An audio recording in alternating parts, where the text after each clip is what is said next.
Dear friend, welcome to channel. More than 15,000 people have reported feeling a 5.4 magnitude earthquake with the drop south of Seddon in the Marlbrough region on Monday afternoon.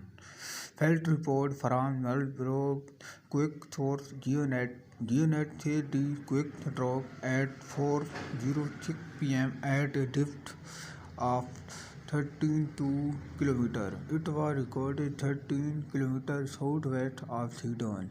There have been 14,627 felt report as of 4:15 p.m.